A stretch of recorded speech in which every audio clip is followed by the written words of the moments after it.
how do settler colonial states take advantage of periods of crisis and use them as fuel for nation building? And as settlers who are engaged in communities of struggle and committed to disrupting settler colonialism, how can we ensure that our collective efforts aren't co-opted into that settler colonial statecraft? Mutual, la, mutual, la.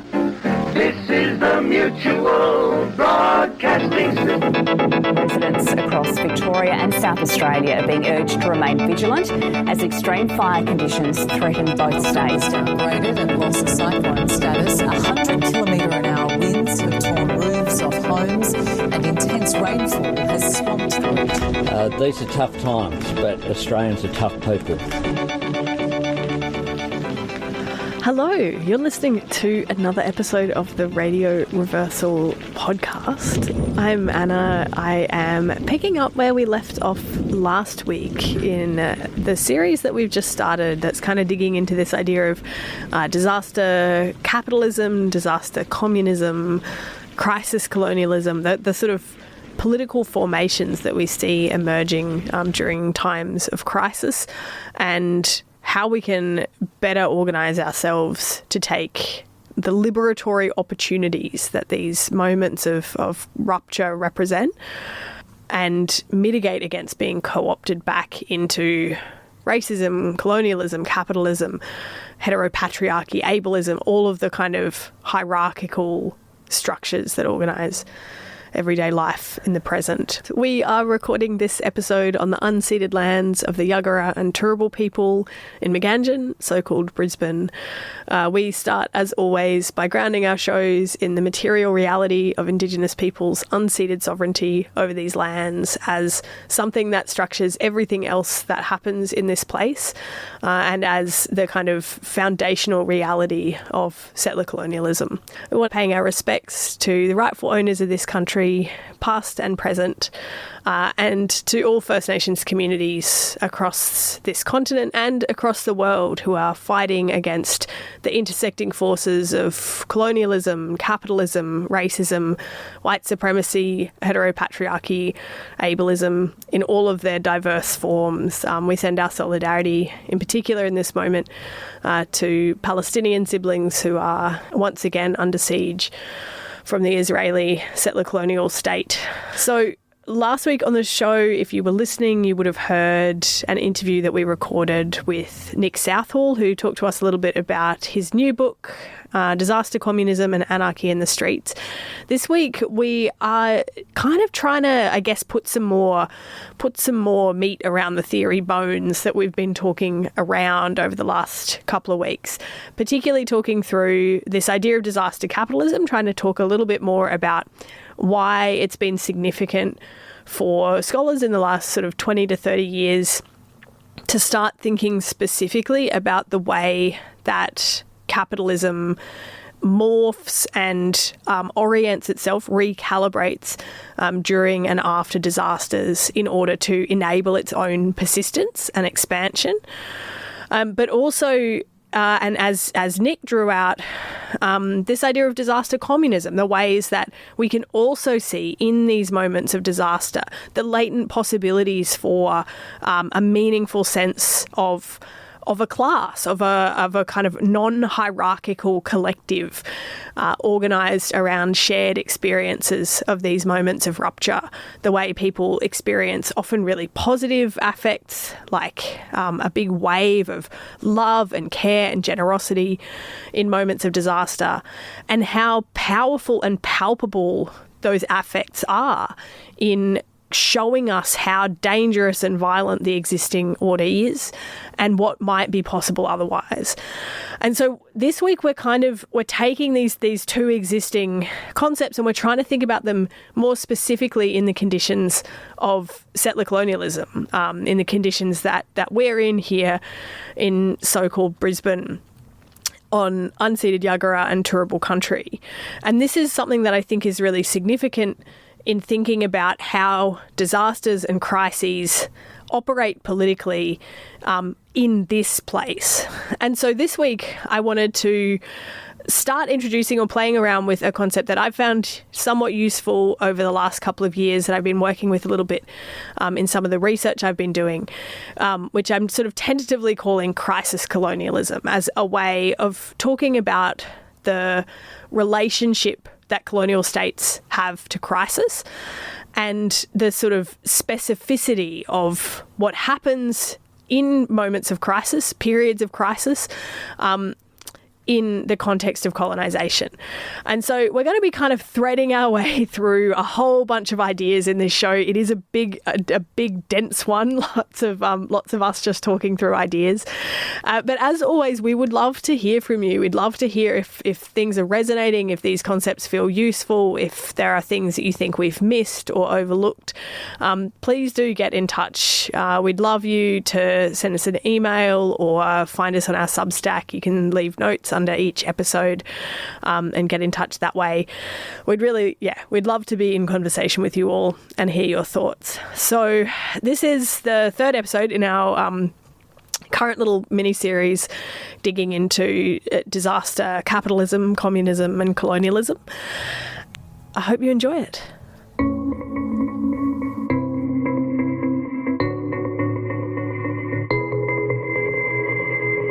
Over the past couple of weeks, we've been talking about disaster capitalism and disaster communism, and this week we're going to be entering into the realm of discussions about crisis colonialism, which Anna will tell us a little bit more about later on. You might have heard the last couple of shows we've been exploring the way that disasters, quote unquote, like Cyclone Alfred, tend to provoke different responses in society. You've got big companies that seek to profit from those disasters in different ways. You've got the government using disasters as an excuse to kind of expand control or further oppress marginalised peoples.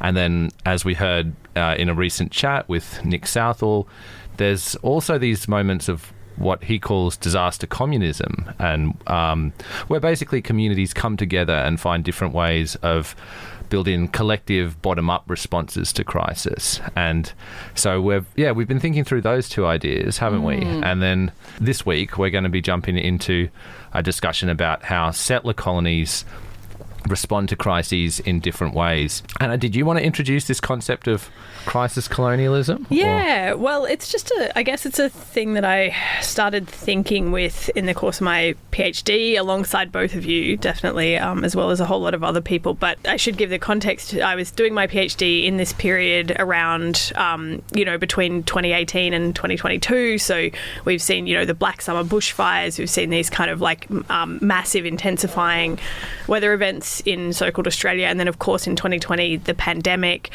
but also resurgent political movements. Black Lives Matter, the most perhaps significant one in 2020 here in so-called Brisbane, actions like the KP 120 blockade, these really interesting sites where people are kind of trying to wrest possibilities from the conditions of the present. And so I was thinking a lot about crisis, like a lot of people were, I think, at that time. But I was also doing a PhD that was about, the history of settler colonial governance in so-called Queensland, and particularly like the relationship between different technologies of state control.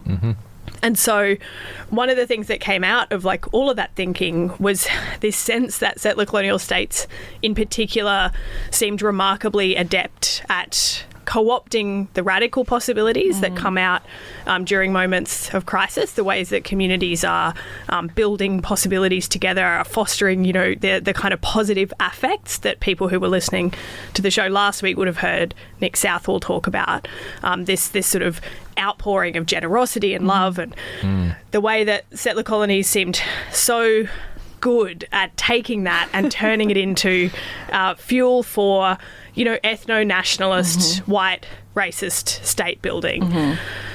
But also that these kind of crisis moments were so often the times when the state expanded its already expansive apparatus of repression. New waves of surveillance technologies, new waves of police powers, new border restrictions and regulations. All of these kind of archetypal repressive state apparatus were also being expanded. But there's this kind of interplay between those two things. And so I started thinking about this idea of crisis colonialism as a way of thinking specifically about how settler colonial states, and we'll go into this later in the show, but because they are in and of themselves so fundamentally constantly in crisis, they're full of contradictions, constantly in crisis, they also become both a form of and a factory for crisis management. This kind of the place where crisis management technologies are tested out, perfected, and then exported overseas. Fascinating. So that's what we're going to dig into a little bit today. How do settler colonial states take advantage of periods of crisis and use them as fuel for nation building? And as settlers who are engaged in communities of struggle and committed to disrupting settler colonialism, how can we ensure that our collective efforts aren't co-opted into that settler colonial statecraft?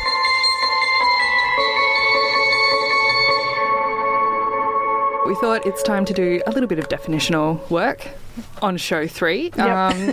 Disaster communism. Disaster capitalism. Disaster, the bad one. The bad one. Yeah. I need a cheat sheet. We talked about the good one last week. We did. Disaster capitalism. This is a concept that's been knocking around, I think, for a couple of decades now. I think first coined by Naomi Klein in The Shock Doctrine, but there have been several subsequent publications sort of really digging into it. But do we have a handy definition?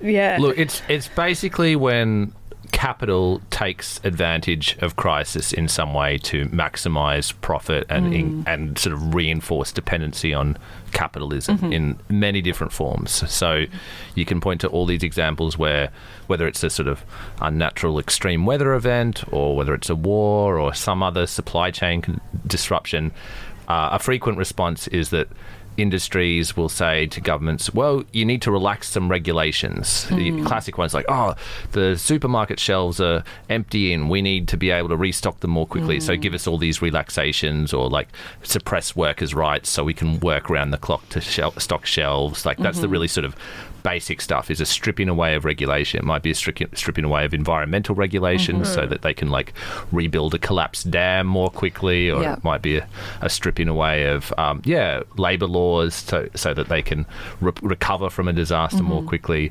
But that's just one aspect of it, right? And the much bigger one is sort of the way they find new ways to profit from and enclose value. I think in Klein's work about speaking to the way that disasters drive capitalist expansion because they present kind of, quote, new frontiers for exploitation. So that it's there's a sort of loose definition that she gives of the disaster capitalism complex as a full-fledged new economy in homeland security, privatised war and disaster reconstruction, tasked with nothing less than building and running a privatised security state, both at home and abroad. And so a lot of the examples in the Shock Doctrine, which is, like at least 20, maybe even 30 years old now. It's been around for a while. I'm Googling this now.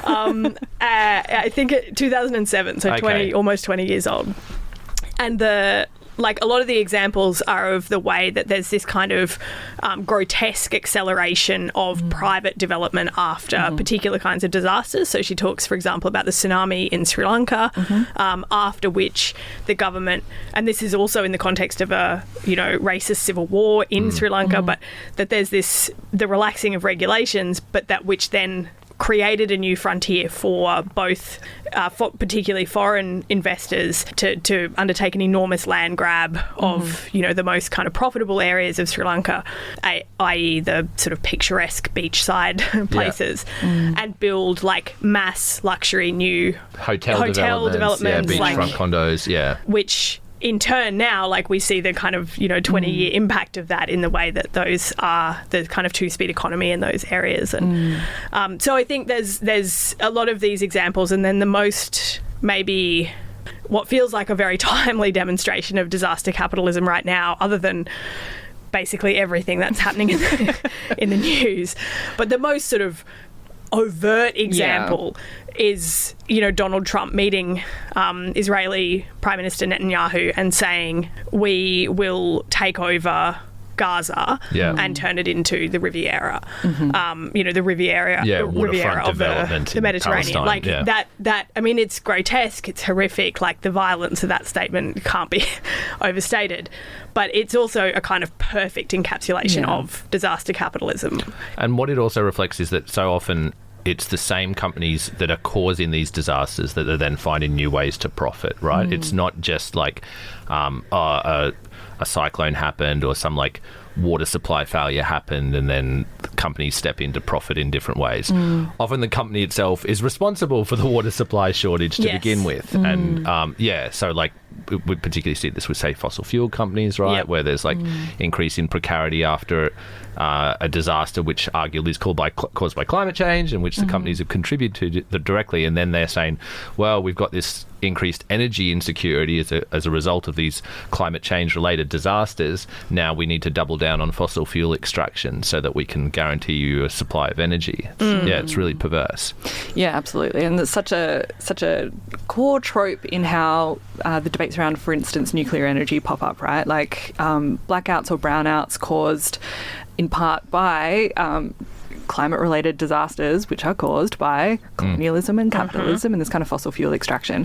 This gets used as an argument to massively expand what is both an incredibly dangerous, polluting and colonial form of technology, but also one that is intrinsically tied to the kind of military activity and expansion that, again, creates and fosters exactly these crisis conditions. So it's like a massive global version of the old school, back in the day when there were private firefighting services and people would pay a subscription to this for-profit business and their job was to fight fires in rich neighbourhoods. And sometimes they would just go and light the fires themselves so that then they could have work of putting out the fires. And also, also a perfect example because of how much that approach doesn't work, because fire famously doesn't respect property boundaries. And so, if you didn't pay your fire subscription, but the that fire is going to spread to people who did. There's no escaping.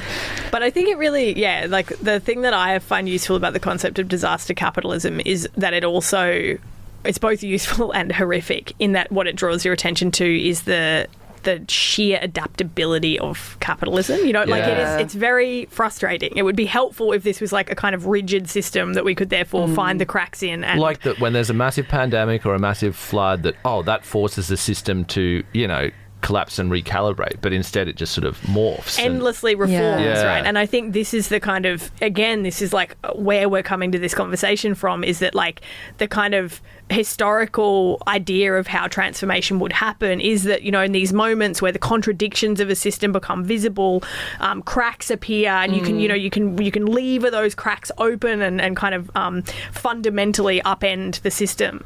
And I feel like what disaster capitalism helps gesture to is that you can have these moments where the sheer violence of a social order, the contradiction and precarity and is all made visible, and then just becomes a new frontier for capital to exploit. And importantly, sorry to cut you off, it helps us understand why the political establishment is so seemingly unconcerned about things like climate change, and that even when all the science is very clearly saying, hey, this is going to be bad for people and here are the tools on how to respond, they don't. And that's because disaster is profitable and they make more money from disasters, and the companies that shape our political decision making don't want climate action, not just because they want to keep burning fossil fuels, but because they can actually profit more from the instability of these ongoing crises. And it's like the classic one around climate refugees and securitization, right? As more people are displaced by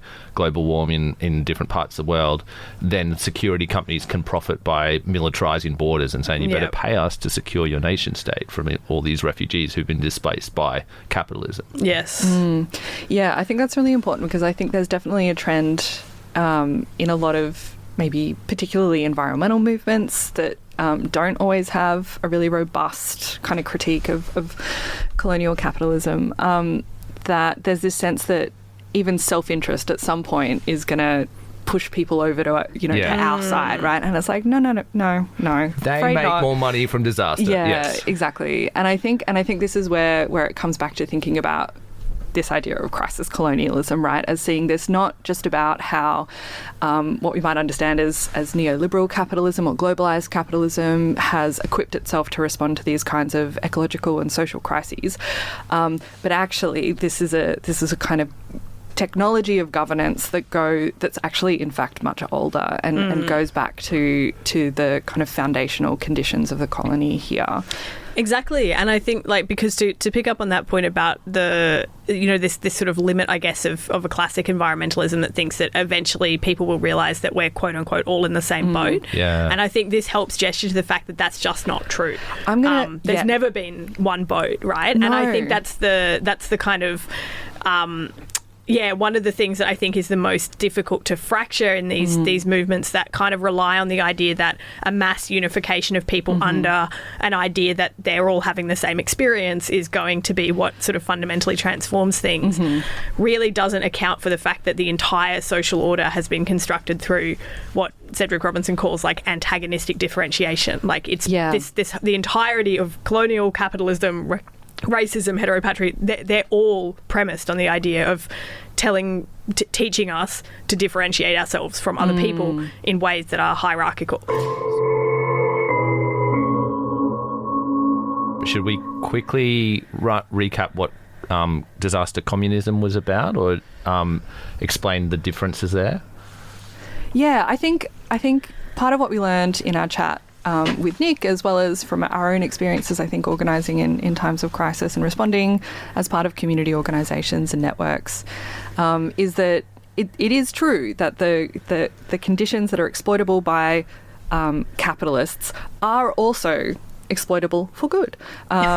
People, there are cracks that open up in these moments that do seem to make different kinds of organising and different kinds of social relationships possible in those moments. And there's really beautiful kinds of community care and really practical hands-on support that people provide to each other in times of disaster that otherwise, in most other times, feel pretty remote. Yeah.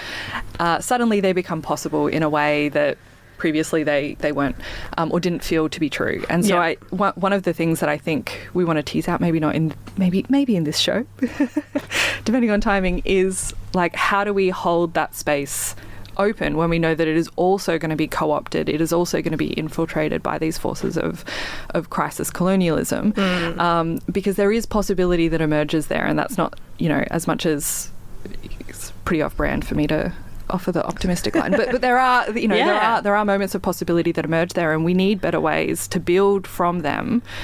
But I think being able to do that effectively requires really understanding what's working against us in those moments as well. Absolutely. Because, I think part of the way that we know that there is something potentially transformative and radical and important in those moments is because it is co-opted. Yeah. Because states and corporations see value to be extracted there. And I think this is sort of the linkage we'll make later in the show to the ways that maybe settler colonialism functions as this kind of a project of incorporation, things that can be rolled into and become fuel for settler colonial nation building are very useful, for the project to keep expanding. So just to flesh out for people who are getting your head around this, like a classic example in Brisbane of disaster communism is like when everyone gets together to help fill sandbags or clean out mud from under people's houses straight after a flood. And they're doing that not because they're getting paid. They might not even necessarily know the people they're helping out, but they're just doing it because we're actually it turns out we're all communists when we're under pressure a little bit. And also I think, and Nat made this point in our show last week, and I think it's a really vital one, that there are communities that are constantly in disaster, and there are people who are constantly facing disasters that are the products of like a racist, ableist, violent state formation, and who are practicing disaster communism in their everyday lives all of the time, right? And I think, we're both lucky enough to be part of disability justice networks where folks living with, complex disabilities are supporting each other in a variety of different ways. We also see this disproportionately in communities that are underserviced by the state, where people do practice kinds of mutual care and solidarity routinely. But I think part of Nick's argument in Disaster Communism, his book, and that we fleshed out last week, is that the thing that happens in disasters is that the parameters of who experiences that kind of generosity and on both sides, both as a recipient of other people's generosity and as someone who's participating generously in rebuilding efforts and stuff, that just expands a bit. So people who maybe don't usually volunteer, don't usually volunteer, aren't already like connected to community or whatever, that they're sort of suddenly like have a bit more time, see work to be done and just do it, participate in what he calls communist work, these kinds of unpaid everyday labours that just support the people in your community. And often have a good time as a result. Yeah. And they feel like and you talk to a lot of people who sometimes feel a little bit of nostalgia or like a little bit of enjoyment and excitement during these moments of disruption and disaster, because the rules change and you get to meet your neighbours and you have a little bit more flexible time sometimes to do stuff that feels more meaningful. And I also think these moments are like and I don't want to say the other side of this because I think these things are, reciprocal in different ways, but it also opens people up to receiving help and care and support in ways that many people really struggle in their day-to-day lives, right? They need help, but they don't want to ask for it. Yeah. People often might benefit a lot from that kind of community support, but feel bad about asking, don't want to impose, don't feel comfortable showing that they're vulnerable or that they're in need in some way, don't know who or how they could ask for that support. And again, in those moments, people get to practice actually just receiving the care that maybe they need all the time, because we all need it all the time. And that can be really transformative for people as well. Well said. Both get to receive and to give. And I think even people who aren't necessarily out there filling sandbags for neighbours, maybe they're not even participating in community work at all. I think often for particular classes of workers, and often workers who are perhaps more middle class, they are at least experiencing a reprieve from the relentlessness of capitalist labour. They're experiencing a slowing down of time. And so even if that isn't immediately injected into work outside the family home, I think there's sometimes something radicalising even about the experience of ease, of temporarily realising what your week feels like when you're not grinding, 7 a.m. to 6 p.m. every day or whatever longer. And I think it's not because I feel like maybe some people would be listening and they'd be like, oh, I actually just sat at home by myself for the whole, Cyclone Alfred shutdown or whatever. But I think that's not outside of disaster communism either, right? Yeah, more time for rest is part of it too.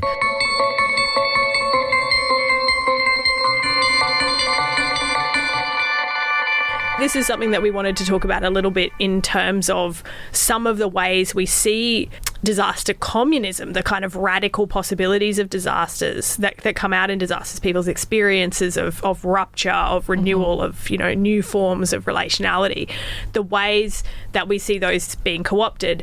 And I think part of that and part of the conversation we wanted to dig into is through the stories that are told about those processes later, the way that people are taught to understand or re-narrativize those experiences into something that speaks to as I think Albanese said, this is Australians are at our best in disasters.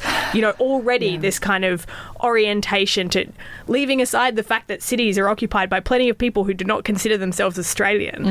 There's a kind of a kind of calibration of the nation state, even in the stories that get told about this, where people's experiences of those positive affects become fuel for particular forms of nationalism that are almost always racist and exclusionary. So because that particular part of crisis colonialism really interests me, the way that, and I noticed this while I was a city councillor, where particularly during floods, everyone volunteers for the so-called mud army, and even that term is something that's imposed. Let's turn these volunteers into an army.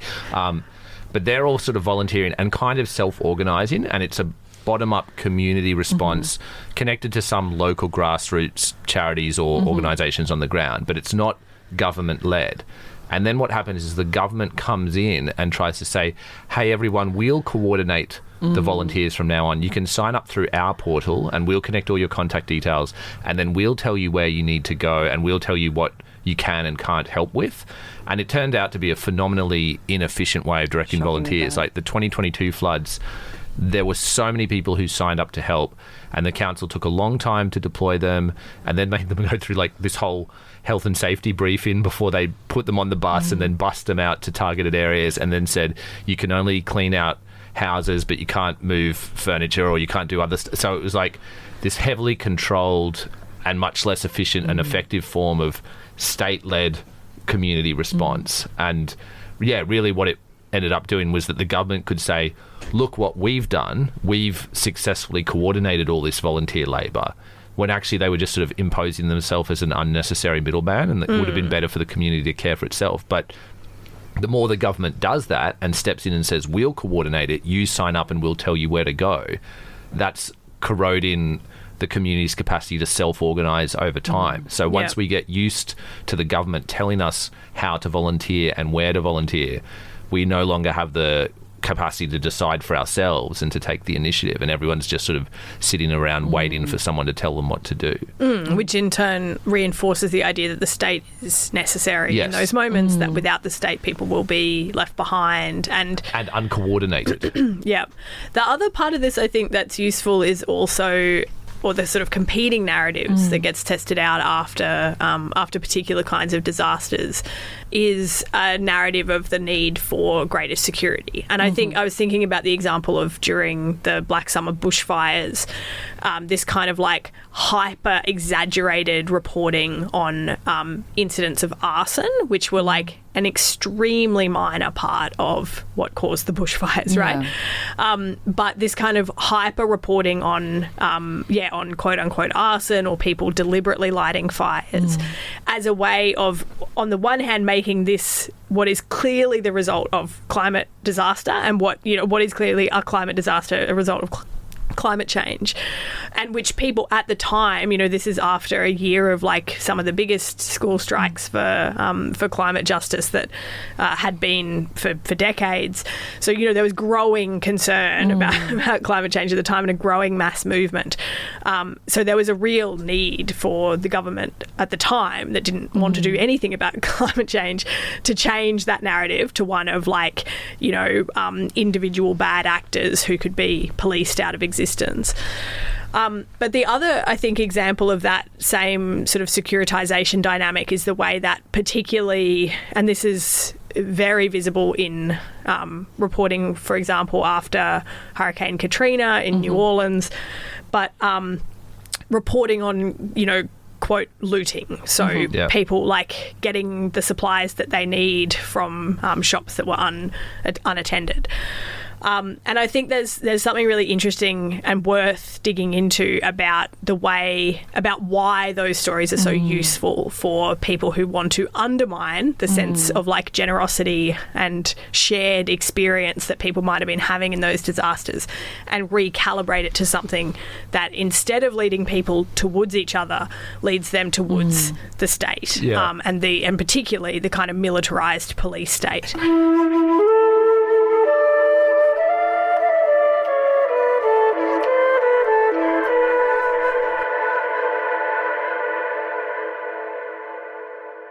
So I want to make sure we have plenty of time to talk about crisis colonialism. Do you want to unpack a bit more about why settler colonies are always in crisis? Is that... But I guess the thinking on crisis colonialism for me, as I said before, came out of thinking about how it is that settler colonialism, which is always also capitalist settler colonialism, right? Like these are twin formations that co-constitute each other.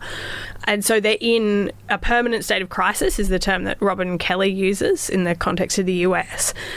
And that means that the state is kind of constantly in the process of having to manage crises and constantly having to develop new and novel ways to do that. And so the contradictions, like, one of the things that I guess is useful to remember is that crisis management is kind of like at the heart of settler colonial states like Australia, in the sense that, this continent, brief history lesson, but, for people who haven't been thinking about this much, like this continent was invaded to become a penal colony as a direct response to the problem of prison overcrowding in Europe after the US War of Independence led to them refusing to accept more convicts from Europe. So prisons were getting overcrowded. They obviously didn't want to stop arresting people. No, crazy. It's outrageous. And so, European states, particularly the UK, needed another response, to the problem of prison overcrowding. A problem which was itself the direct result of emergent capitalism in Europe, which had created the enclosure of land, leading to mass displacement of peasants, people who had previously been able to exist as subsistence farmers, no longer being able to do that, moving into cities where there was insufficient labour, insufficient work for people to live their lives. And people getting hungry. And surprise, a whole bunch of new crimes emerge to stop people getting the things that they needed to survive. And so because capitalism, very adaptable formation as described, this disaster does not lead to the kind of recognition that maybe capitalism was not a great idea after all. It leads to the sense that new frontiers need to be explored to resolve this kind of crisis, right?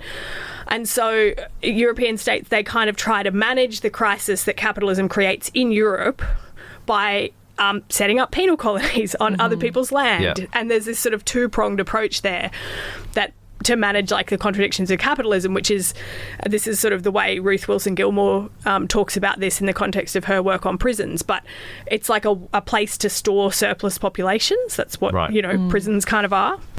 But it's also a way to establish colonial outposts in places that might eventually become useful for extracting wealth and resources, and as a permanent place to put surplus populations, which is what settler colonies turned into, right? So crisis management kind of in the DNA of colonial states. And then colonialism kind of emerges as a way to attempt to manage the contradictions of capitalism in Europe, but it's also full of all of its own contradictions. And I think the most, significant example of this and the kind of fundamental contradictions of colonialism is that the colonisation of this continent was premised on the idea that Indigenous people did not have sovereignty, that colonial occupiers did not need to treaty with the Indigenous peoples of this continent.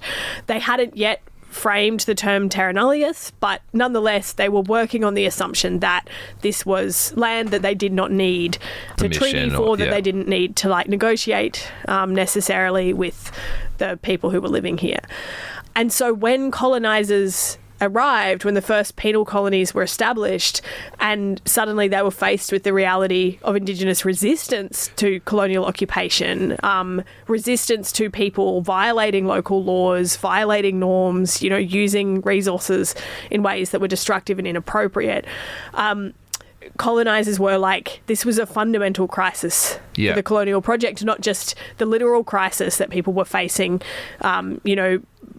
armed resistance from Aboriginal and Torres Strait Islander people, but also a crisis of the legitimacy of the project. Yeah, because you've got those sort of often more working class settlers and convicts being sent out and told, you'll have land in the new colony, you'll be able to just sort of set up your homestead. And they get there and then they discover, no, that's not the case. Exactly. And there's this sort of fantasy that colonial states were, part of an Enlightenment project in Europe that was based on ideas of liberty and freedom and the equality of man. New democracies, all this, these fantasies of democracy that are kind of all happening at the same time in Europe.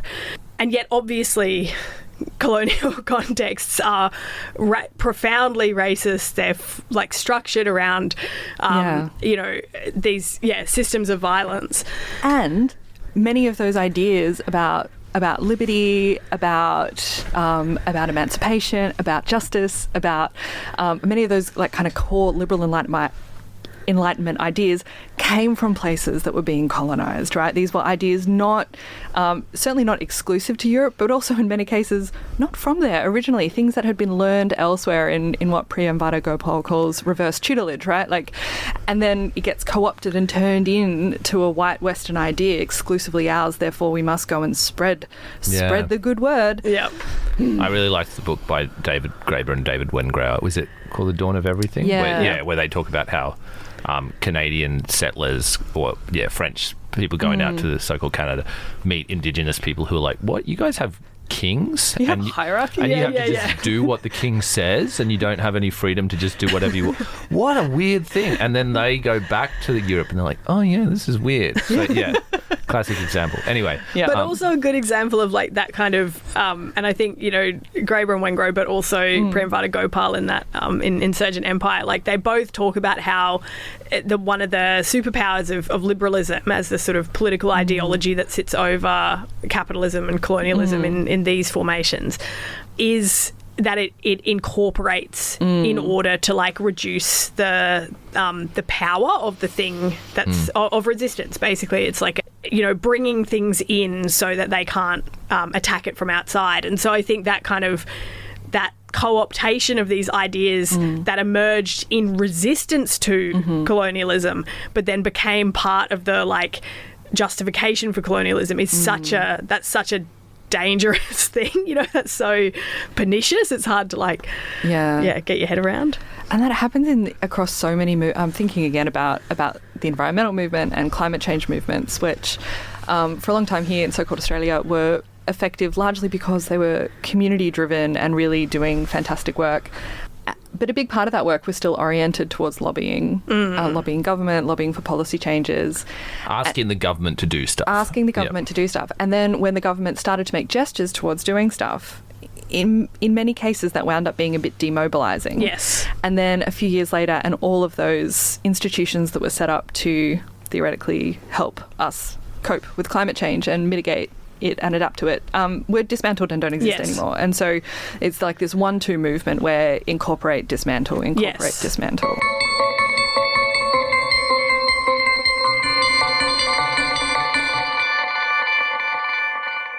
So in the last few minutes, maybe we should start talking a little bit about how we resist this phenomenon. What do we do? What do we do? What does this all mean? Part of what I guess I was thinking about in the context of like why I've found crisis colonialism useful to think with is just that it's given me a better sense of what to attend to in terms of like complicity and co-optation.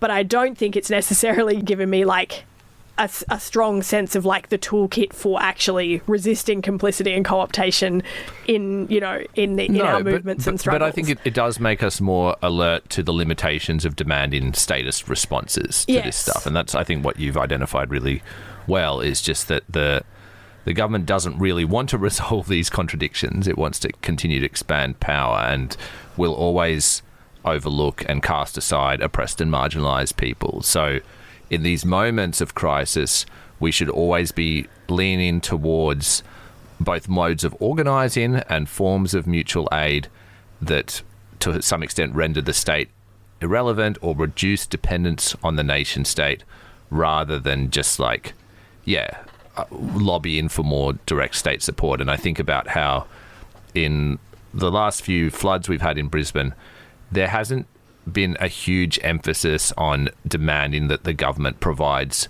more emergency Centrelink payments. Like there has been a bit of that from like the non-profit sector or sort of the institutional left, you might call it.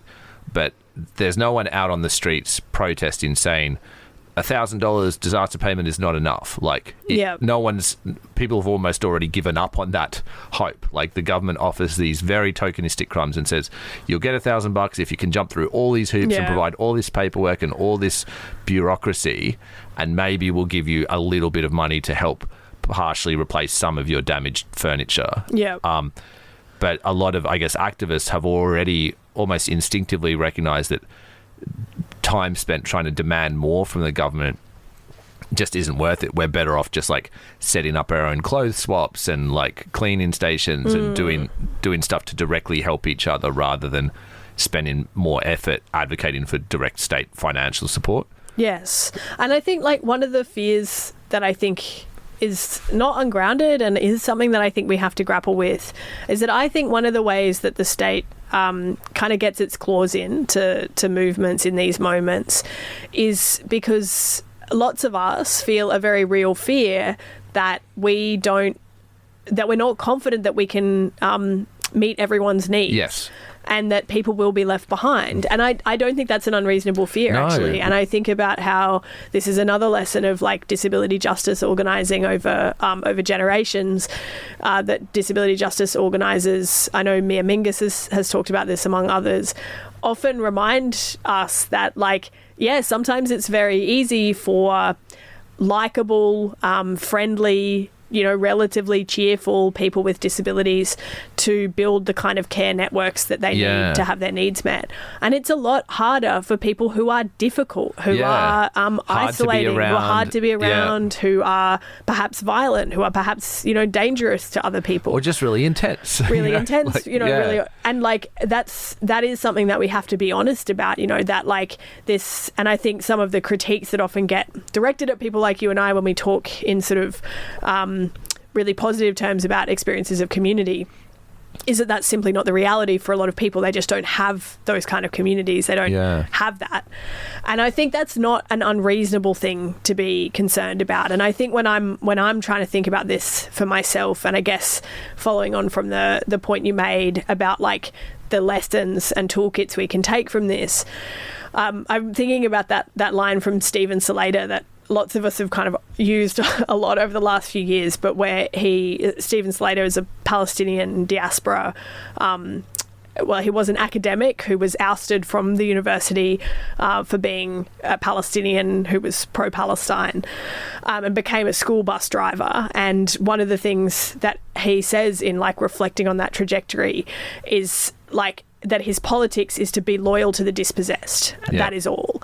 And I think it's like, it's both a really simple phrase, but I think it's a really useful one, to return yourself to that in those moments and to be like, who am I aligning myself with in this moment? And am I allowing my care to be organised around the lines that sustain the nation state? Lines that are based on like race and class and gender and citizenship and ethnicity and, whatever. It's making me think about how during the floods, like, it was very easy for a lot of people to volunteer to help clean out houses because that's kind of straightforward work in a way. There's a homeowner or a renter who's there and present, and they can give some direction on what they need help with, but they've kind of got a rough idea of what they need, and it's basic stuff like hosing and sweeping and carrying out damaged stuff.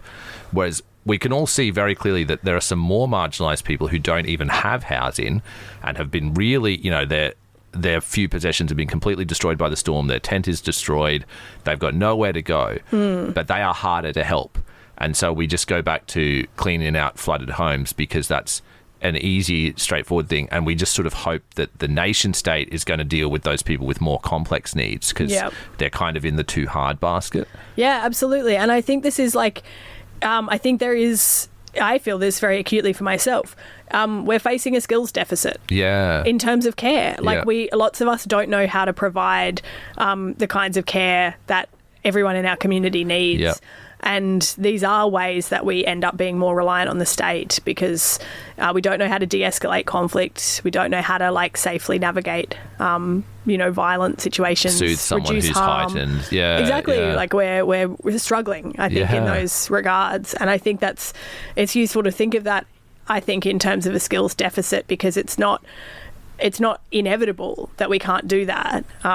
It's intentional that we can't do that and don't feel capable that labour seems specialised and professionalised is for a reason, But there are communities that have been working this out for a long time. And again, I'm thinking about disability justice movements in particular, and perhaps most acutely because these are spaces where people have now for generations had to navigate complex relationships of care and control. True. And had to find ways to respect people's agency and autonomy, but also meet their needs and find ways to kind of build ethical relationships that acknowledge people's capacity as something that changes, that is relational, that is dependent on context. And so I think like this, in a way, it's a nice place to perhaps wrap up the episode for this week, which is in the reminder that while many of us have been locked out of these knowledges of how to equip ourselves to build communities that can contend with the reality of what we're up against, the skills aren't lost. Some people have been thinking about this a lot. Some people already have these skills. They're already practicing them, it, and I think, again, about it's a line I repeat really often, but in 2020, in like the height of the COVID pandemic, I interviewed Professor Chelsea Wadigo, who's a Mununjalli and South Sea Islander professor and who was also my PhD supervisor, about, I guess, the sort of crisis conditions we were facing in 2020. And one of the things that she said in that was, for people who are looking around right now and wondering what to do, like, look to First Nations people. First Nations people have been here before, weathered these processes before, know how to find the opportunities in a crisis.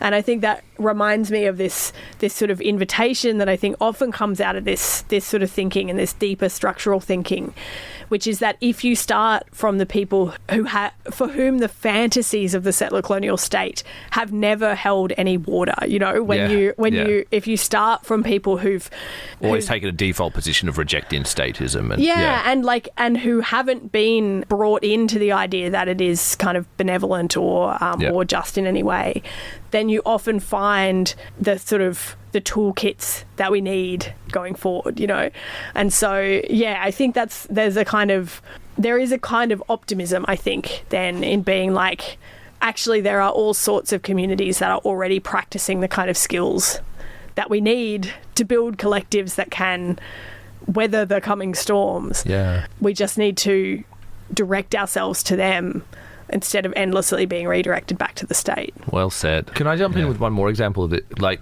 during the early months of COVID lockdowns, people are suddenly being like, oh, how am I going to pay my rent? Starting to talk about rent strikes and collective organising around housing justice. People are practising a lot of mutual aid, sharing food, offering to cook for each other, to share resources. And then the government steps in and says, here's the JobKeeper package. Yep. We're going to take all these, to funnel money, but only to Australian citizens.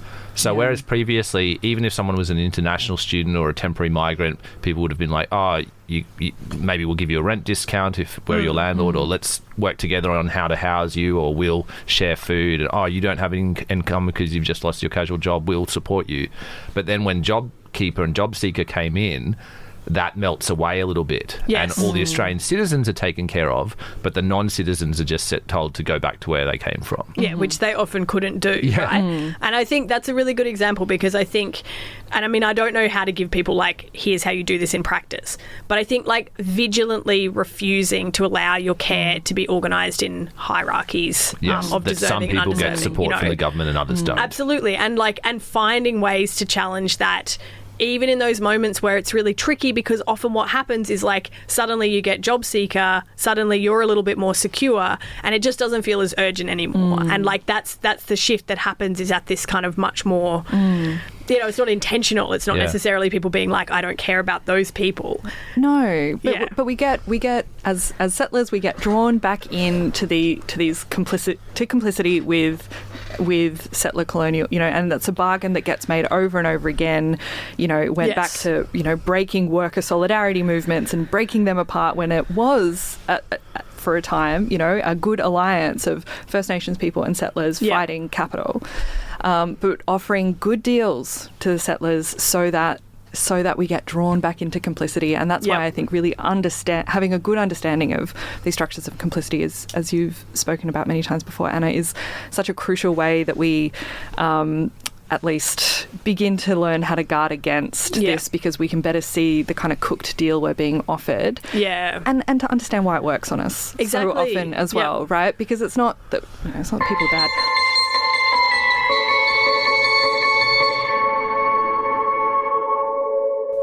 You have been listening to the Radio Reversal podcast. Thank you so much for tuning into another episode this week. We're going to be back next week with another episode in this little series on disaster, capitalism, communism and colonialism. Lots more to kind of follow here, lots more threads to follow, and each week we think we're almost done, and then we find new shows we want to do. So please keep in touch, and if you haven't already, please do subscribe to our Substack. You'll be able to get the episode delivered to your inbox each week, along with a little newsletter outline, some suggested readings and some other cute content. And it also really helps us to feel as though we're not just talking into the void, which is always very valuable. So thank you again for listening to the Radio Reversal podcast, and we'll hope to chat again next week.